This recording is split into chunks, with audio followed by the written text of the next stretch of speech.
Hello my YouTube family, তোমরা সবাই কেমন আছো? আশা করি অনেক ভালো আছো, আর আমিও অনেক ভালো আছি। নিয়ে এসেছি নতুন একটা ভিডিও তোমাদের সাথে শেয়ার করার জন্য। তো তোমরা অনেকেই জানো যে আমি কিছু মাস আগে পুরী গেছিলাম। তো পুরীর কিছু কিছু ভিডিও এখনও রয়ে গেছে, সেগুলো আমার তোমাদের সাথে শেয়ার করা হয়নি। সেই ভিডিওগুলোর কিছু কিছু ক্লিপই তোমাদের সাথে শেয়ার করছি। পরপর ভিডিওগুলো আসতে থাকবে, তোমরা অবশ্যই দেখে জানিও ভিডিওগুলো কেমন হয়েছে। তো সেদিন যাচ্ছিলাম আমরা মুক্ত বৃন্দাবন পুরীতে। মুক্ত বৃন্দাবন কে কে গেছো আর কেমন লেগেছে অবশ্যই আমাকে কমেন্ট করে জানিও। আমার তো অবশ্যই খুব ভালো লেগেছে, ভীষণ ভালো লেগেছে। ওখানে একদম শান্ত পরিবেশ, অনেক কিছু দেখার আছে ভিতরটাতে। তো চলো তোমাদের সাথে ভিডিওগুলো শেয়ার করি।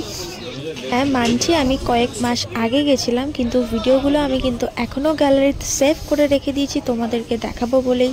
তাই ভিডিওটা পুরোটা না দেখে কিন্তু একদম বেরিও না, দেখে নাও। পুরো বৃন্দাবনটাই আমি ভিডিও করে রেখেছি তোমাদের সাথে শেয়ার করব বলে।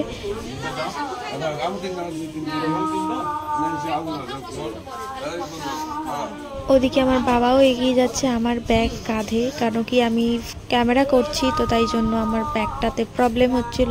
ঢুকেই জগন্নাথ দেবের একটা সুন্দর মূর্তি, আর এই যে আমি। তাড়াতাড়ি দেখা হচ্ছে পরের ভিডিওতে।